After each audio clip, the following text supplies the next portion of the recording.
All right, we are live again for another Monday News Roundup.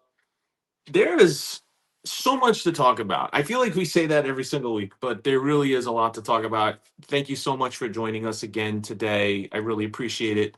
You guys make this possible, which is really awesome. It's a way for us to speak with you off the record through the Siren Network, which is really cool.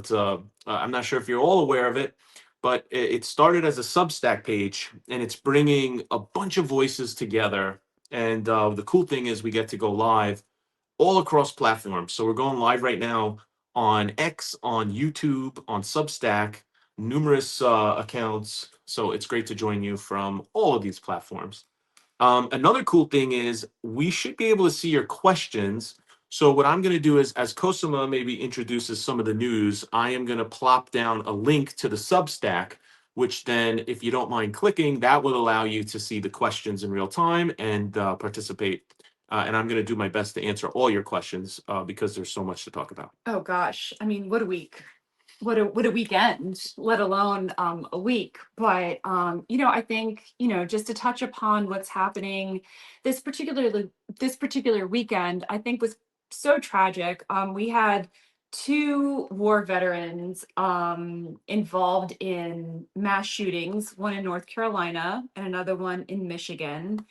And it just I think it speaks volumes to what's going on in the country right now, especially with all the cuts that have been directly connected with veteran affairs Absolutely. and this administration. You're right. You're talking about the same types of programs that could prevent these things from happening, right? The proper psychiatric care, right? We're Wait, seeing so cuts. yeah, so no, listen to this. I have some data I want to share with you. So apparently 800 doctors have been cut from the program. 150 of those doctors have been specialists in psychology. Oh my gosh. And the VA suicide hotline has experienced a lot of cuts as well. So any vets who are experiencing PTSD or crisis, needing to speak to somebody immediately, the programs are still there, but the response may not be as immediate as it normally is. So I definitely want to bring that Absolutely. out. And so the budget obviously is a process, right? It passes, and then there's this new particular budget bill that's right now has to pass in the next 28 hours. Otherwise, the government will close. And I want to talk a lot about that. But in the previous budget that passed, there was a lot of impact to healthcare in particular. Yep. And the bipartisan budget office said that that particular bill would literally strip up to 17 million people from their health care. But we're seeing that was a warning. Now we're actually seeing it in action already. So I spoke with Senator John Ossoff, who revealed to us that there was a very prominent hospital in Georgia that was going to shutter its maternity ward. Yep. That is really scary, right? There are pregnant women who live in rural Georgia that now have maybe an hour to get to a hospital once they go in labor. This has literally devastated lives. It has created anxiousness. Women are struggling with this information because now they have to figure out a plan. What happens when they go into labor and it takes so long to get in the hospitals?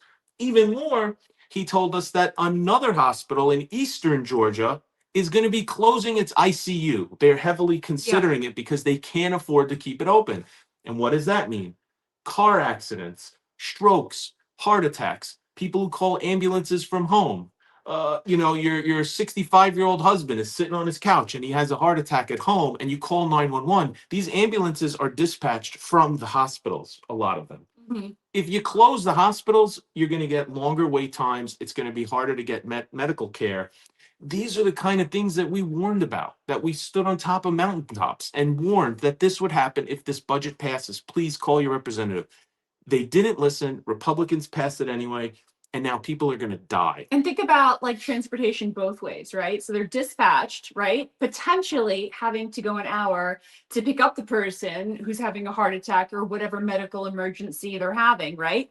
And then they have to make U-turns to go all the way back.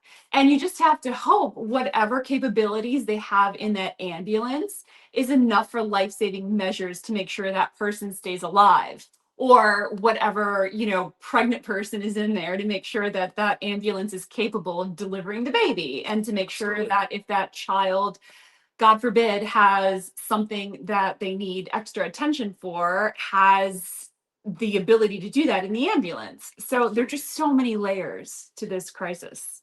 It's really sad. It's really scary, and it's only going to get worse. So you did mention the shooting that occurred, and I did want to say it appears that information came out this morning. Again, it's a little early, and we know that we shouldn't be jumping to conclusions, but all indications are that this shooter was probably MAGA oriented, right? There's a picture of him wearing a liberals cry harder MAGA shirt. There was a Trump sign which appeared on the outside of the house. There was reports that at least his mom was very pro MAGA.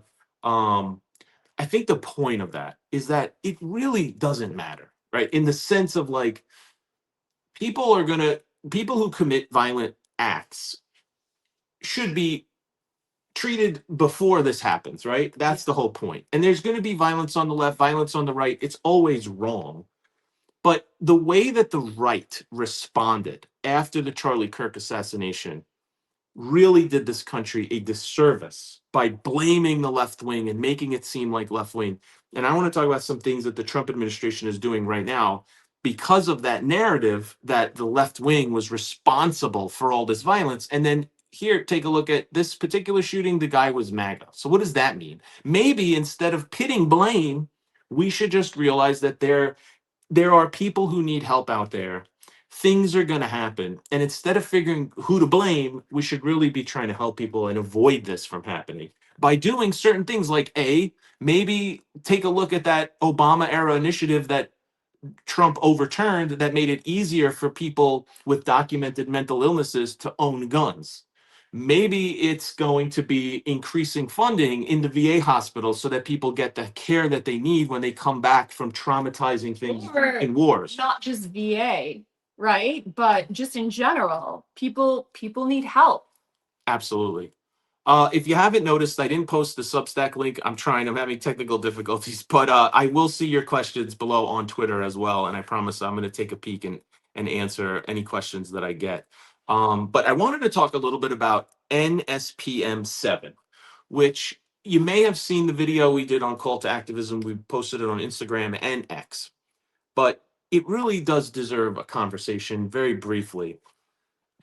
After the horrific Charlie Kirk shooting, we were very loudly against violence.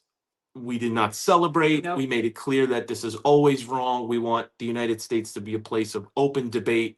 No one should fear their lives when they speak their views. Violence is always wrong. What happened afterward was the Stephen Miller idea that J.D. Vance repeated and Donald Trump repeated, that there's this left-wing problem with violence in this country and it needs some sort of reckoning. So Donald Trump signs a directive on September 25th, and it was called, it's called in the government colloquially, and I think that's just the easiest way for you guys to look it up if you want to see it, NSPM 7. What this did was it basically was a counterterrorism directive. And a directive is when the president authorizes an action or enforcement within the executive branch. It's different than an executive order. It's mostly just directing an agency to do something within his own cabinet or government. And in this particular case, this directive allows, or I should say, kind of orders, but it provides the basis for this to happen. 4,000 anti-terrorism joint task force agents to be to take resources of the executive government in order to investigate what they claim are indications of extreme violence. So in thought, what it is a counterterrorism initiative so that 4,000 agents can begin investigating American citizens who this directive identifies as possibly having indicators of violence. When you go through the list, it is terrifying what they are including. Some of the things I'll tell you. One, extremism on migration, extremism on gender. They also say extremism on religion. They also list anyone who has any differing thoughts than the traditional idea of what a family is, or what a traditional idea about religion is, or traditional view of American morality. These things are so vague, and it is just a frightening premise that the president of the United States, this is unimaginable power to go after American citizens not for their actions, but for their beliefs. There is very little oversight. This organization now, the Joint Task Force, can now investigate Americans. Who knows how many influencers are being investigated? Who knows how many people just for posting an X or on social media are being investigated? We have no idea. And it's something that we're going to be asking a lot of questions of our elected officials because it's just there's so many unknowns. So you're going to hear a lot about this in the coming days and weeks, but we want to basically put the alarm on it. I really hope that you take time to find out more about this. It's on the White House website. You can Google NSPM7 and it'll come up this declarative, uh, basically this memo for the national security issues that I just outlined. But it's really frightening. No, 100%. I just wonder like how many extremism comments about religion are going to come in based on Christianity, because I highly doubt any of those are going to be attacked by this administration, right? Oh, I see what you're saying. Yeah, there's going to be a bias. They're going to take a look at what people say about Correct. Christianity and forget about everything else. Exactly. Exactly. Exactly. So that's going to be interesting to see come in. Along the lines of really scary shit that's happening right now is the Chicago Governor Pritzker gave a speech today where he was tipped off basically that the Department of Homeland Security had basically sent a memo to the I don't even want to call it Department of War, can I not? The Department of Defense, basically uh, authorizing and asking for, I believe it's 1,000 military troops to go to Chicago in order to protect the ICE agents and whatever's going on over there. Again, troops on American streets, Donald Trump declaring war basically on American soil. It is a dangerous premise. I don't trust Donald Trump. I wouldn't be surprised if they're trying to create issues because when it happens on the TV, their side salivates over that kind of stuff. Um, there's also this scary idea of him having troops on the streets so that when the midterms come, what happens then? When you have military in all the cities, what's he going to do with the troops after the election might not go his way? It's just a terrifying premise. It's a really silly thing, and I think we should all listen to what Governor Pritzker said was the citizens actually we have things we could do, right? We have to stay peaceful because that falls into the debate if we don't, right? They want us not to be peaceful. We should always remain peaceful. But what can we do? We can film them until the cows come home. Turn your cameras on. Narrate what you're seeing. Make sure that we're documenting everything so that Americans see exactly what's going on. And if you are on places like Instagram and the more video oriented social media places, you can see there are really brave people out there that are covering what's happening in places like Portland every single day. Shout out to my good friend Jolly on Instagram. He's been in Union Station for so long, showing what the troop presence there is doing, even in our nation's capital. So what we could do is turn the cameras on, make sure we're covering them. And Yeah. just I'm just curious your opinion. Like, why do you think they're going into blue states and blue cities for that matter? Yeah, that's the thing. Said he was going into Memphis. Now it seems like he bypassed it, went straight to Portland.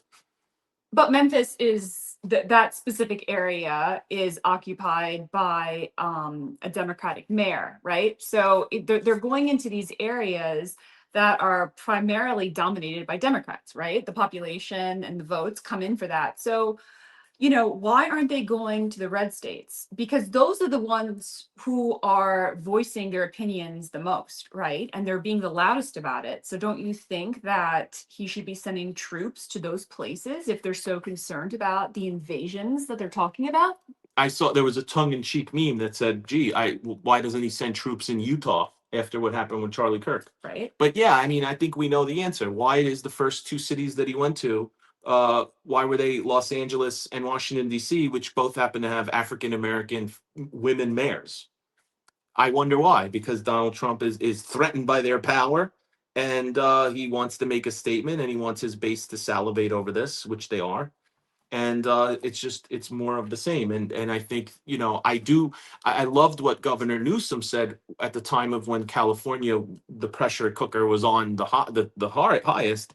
He said, please don't fall for the bait. This is what they want. They want people to fight with troops. They want people to throw Subway sandwiches at troops because it just furthers their narrative, and lets them say, see, it was good that we're here because look what's happening.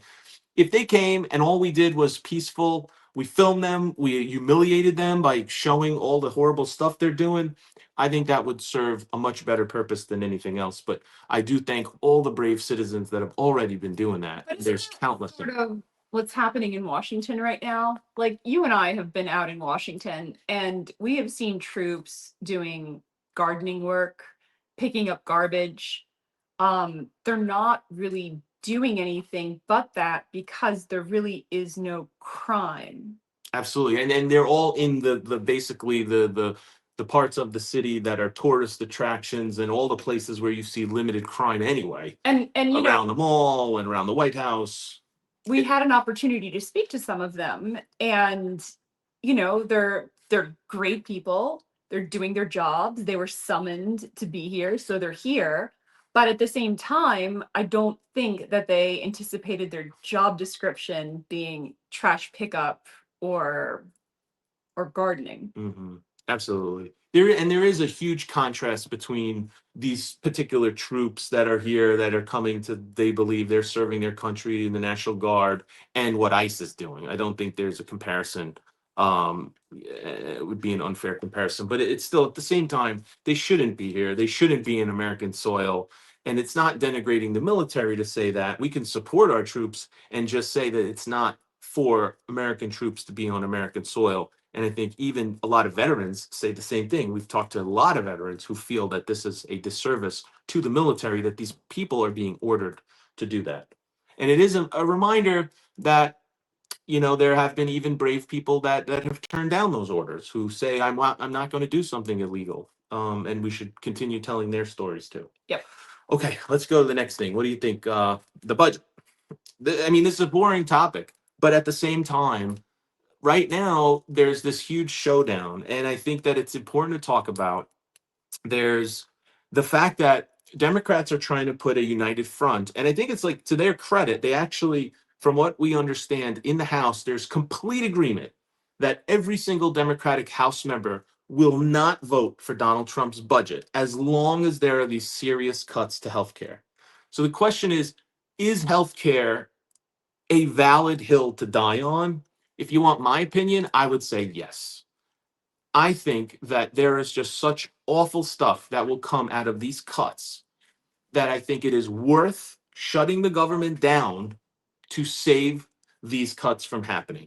And it might be a controversial take, but it's because we know the data. We've talked to senators and representatives. We know what's going to happen, and I'll give you some information. Even doctors. And doctors themselves. But just for your information, the Affordable Care Act provisions that are going to be cut in this bill will be devastating if they happen, because they keep premiums low. And from what our understanding is, people that are normally having that have medical issues, these are the people who have medical issues and are going through medical treatment day to day. These are millions and millions of Americans. They will see their premiums go up between $1,000 and $3,000 a month. That is going to bankrupt potentially millions of people. They will not be able to pay their medical bills. They're going to start seeing their lives destroyed because this provision is removed. It is worth the Democrats doing everything possible to not let that happen. Yeah. In addition, further Medicaid cuts. And when you look at the facts, it is revolting because at least 40% of people on Medicaid are children. It is the number one means of healthcare for children in the United States. And those are the people that are going to suffer the most. Medicaid also covers medication. And there are people who rely on medication for their quality of life, people who have Parkinson's disease, who need medicine in order to stave off the impact of this disease, that it'll ravage them if they don't take this medication. Alzheimer medication. People are on Alzheimer medication to give them as long a time as possible before the disease affects their lives. Even And yes, oxygen. people on oxygen. Yeah, exactly. So this is going to affect people's lives. We warned everyone that if the first bill passed, people are going to die. And now I just told you 2 hospitals in Georgia are likely going to close huge parts of their hospitals. It's happening. People are going to die. It is worth the fight. And so, no matter how you feel about leadership, there is a wide range of opinions about them. They are fighting the good fight in this case. And I think that it is definitely a fight worth having. Absolutely. And you have doctors and nursing staff who are losing their jobs on top of it because of these hospitals closing too. Absolutely. So there's so many different layers happening to this really, really unfortunate situation. Absolutely. And the shutdown doesn't need to happen because they could just take these provisions out. The Democrats are incredibly specific. Yep. They gave Donald Trump the provisions that they want taken out. One of them is the protections of the ACA, which I said would drive up premiums. There's the other cuts to Medicaid and Medicare. If Republicans just took them out, they would likely vote for the bill because nobody wants to shut the government down. This is going to affect hundreds of thousands of people. And what happens if the government shuts down? Then Donald Trump, what happens is certain emergency powers trigger in the presidency, and he is going to be able to fire whoever he wants in the bureaucracy. And rumor has it is that they're preparing to fire hundreds of thousands of people. So it's a horrible situation. It's like Project 2025 in action. No matter what happens, it's going to be bad. If the government shuts down, people are going to lose their jobs. If they end up removing that provision, that seems like the best thing that could happen for the country because we would save healthcare in this country and push the fight another day and avoid shutting the government down. But it just seems like this administration doesn't have the best interests of the American people in mind. I think they're more focused on themselves, how they can benefit, how they can regain even more power than they already have. So I think, it's the people who are relying on these benefits that are most vulnerable and probably going to feel the effects of it. And it's just super unfortunate and selfish of this administration. Absolutely. I'm going to say something too. People are hurting financially, right? I think that the economy right now is really, it's starting to tank. Whatever Donald Trump has done with tariffs, it's already hurting. We're seeing prices go up. A couple of shows ago, we went through each individual thing that are going up because of the tariffs. This is like because of the tariffs, this is going up. Coffee is more expensive. I think up to 30% more expensive because of the tariffs on Colombia. Electronics have gone up because of the tariffs on Japan. Basically, everything you could think Prescriptions will go of, up. prescriptions, or everything you could think of has gone up. The economy, by all measures, is terrible. Inflation is on the rise. You have people actually seeing, and I'm sure everyone listening right now, you have eyes. When you go shopping, you see all the prices go up. But here's what I want to leave you with. Donald Trump is doing better than everyone else in America for being president. If you could pick one person who has benefited the most since he has become president, the answer is Donald Trump. Through his corruption, his crypto coin, his income has his whole worth has doubled since he has become president. I think Donald Trump, it not only is doubled, he's made billions. absolutely. You know, Donald Trump is doing great. he's living it up. He's golfing on the weekends. He's still taking his leisure trips. He's enjoying himself. He has his family there. He's doing everything that he wants to do. So he's certainly not suffering by any means. He's been taking the administration places with him as well, and you see them enjoying themselves on your dime, by the way. These are your tax dollars, flying them out everywhere, feeding them, giving them accommodations. So they're certainly not suffering. They're benefiting from every goddamn thing that comes out of the White House. Absolutely. And not So- just him, his family. We see Kai Trump on White House grounds selling T-shirts and in the family I grip. mean, good for her. Good for her. So basically, that's what we're dealing with. I mean, she's learning. Yeah, she's right? learning from the best. She's learning from the best. So, I mean, good for her. I hope she sells her t-shirts and, hopefully gets better at golf, because I don't think she's all that good based on what they're saying, but no judgment. The other thing I wanted to talk about was the Epstein files, because we talk about it every episode. We're not going to stop. We can't stop talking about the Epstein No. files. Everything is a distraction from the Epstein files. We promised you an update once. Now will soon be Rep. Grijalva to take her spot. And basically what we found was that Speaker Johnson has been slow walking her certification and her swearing in, so that she isn't the 218 vote for the discharge petition on the Epstein list. And the word on the street, we spoke with leader Hakeem Jeffries the other day, and what they're doing is they're basically delaying it so that they could try to pressure Thomas Massie, Marjorie Taylor Greene, Lauren Boebert, and Nancy Mace from leaving their name on the discharge petition. They feel like more time will help push it. And I think Republicans are thinking, hey, if the government shuts down, great, that's even more time. That's We're not talking about the what they're thinking. They're just like, great, you want to shut it down? Like, shut it down for a few months. There There's we go. absolutely no rush, because they don't want those Epstein files to come out. They don't want that information to be exposed.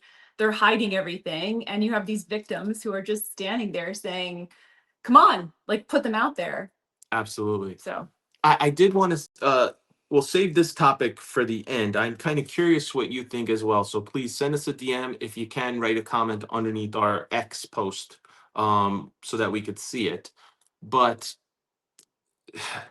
there was a little controversy the other day where a prominent independent journalist basically call to activism, because we had an interview with leader Hakeem Jeffries, and the premise was, why is Hakeem Jeffries avoiding the press and instead meeting with someone like Joe Galino on call to activism? Well, the truth was, leader Hakeem Jeffries had done a lot of interviews. He had been on CNN with Caitlin Collins. He saw Lawrence O'Donnell. He's been on basically every major channel. So that notwithstanding, it was a little bit of a shot at creators, or whatever you want to call us these days, independent news, right? Like we're sort of new media, right? And there's this emerging trend where people are getting more and more information online, digital, from places like Call to Activism, places like the Midas Touch, places like Occupy Democrats. It's been a trend that's been going up and up and up over the last 10 well, years. here, listen to this. Pew said 53% of adults are getting their news online, right?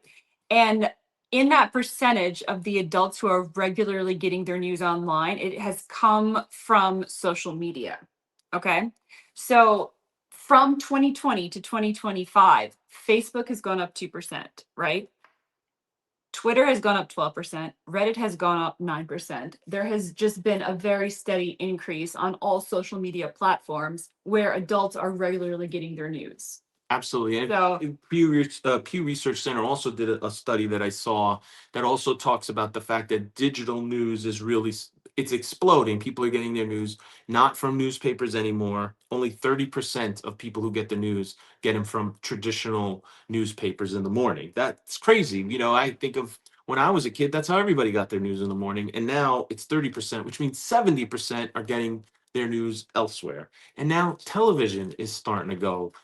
The ratings are getting lower and lower and lower, and ratings of sources of Twitter and information like us are getting more and more views. So our interview, and this is the brag, it's just about to talk about the trend of what's happening. Our interview with leader Jeffries got about 2 million. Now, depending on if you want to add all the platforms, you're talking like 2.5 million viewers. On CNN, their best show is about 500,000 an episode of viewers. And then, of course, they get cut up and they put on X and other platforms as well. but the views are there. Midas Touch is getting the views. Call to Activism is getting the views. And so I don't think it's a terrible thing for elected officials to speak to accounts like the Midas Touch, like Call to Activism, because that's where the people are. That's where they're getting their news. And there's sort of these two emerging thoughts that, for example, Kamala Harris, there were so many Democrats said that she lost because she wasn't engaging with new media. She was only relying on legacy media, which I happen to think was part of it. And then you have the other people saying, why are they talking to non-journalists and the new media? And I think that this tension is going to increase even more so over the years as the legacy media is starting to realize that this new media is a force, and that just because we don't have a newsroom and we don't have a newspaper doesn't mean that we can't reach millions of people and inform them and provide them other parts of the story. So, as I said in a post on X, we don't intend to replace traditional media. There's always a place for traditional media, but I think there's other ways to tell the story, and we're very proud of our way of telling the story. And secondly, it's all because of you. It's everyone listening. We would have no views if it wasn't you for you. And it's been such an amazing community. I love every follower we have. I love every comment that we get, aside from, you know what, even including the MAGA trolls. We love you too. Thank you so much. No, I like it. And you know why? Because free speech. There you go. And you're entitled to your own opinion and your own views. And we may not see eye to eye or agree on everything Or anything. But it's your right. And somehow you feel the need to join our community despite not agreeing with anything. You're welcome to not follow us, but you do. So there must be something that you enjoy, or Yeah, it's just different. It's not traditional news, but it's a way to get information fast and quick. And I think that there's definitely a place for that. I want to shout out Kosama, who is working on Facebook exclusively now. She is responsible for all the infographics you see, all the memes on Facebook. It's truly a marvel. I appreciate it so much. That's where I get my news. It's just she's doing. If you're not following us on Facebook, you should. Yeah, for sure. Should get on there.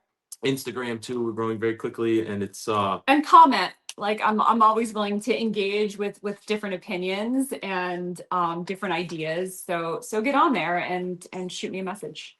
Perfect. Well, we're not going to stay on any longer. We want to thank you so much for joining us another week. Thank you so much for everything. Thank you so much. I'm sorry for the technical difficulties. I'm going to try to get this up and running. It's supposed to have a link under this post, which I'm going to put after this, to direct you to Substack, and we'll do a better job at tracking questions. But really appreciate you. See you next week around this time, and thank you for everything. Be safe. Bye-bye, everybody.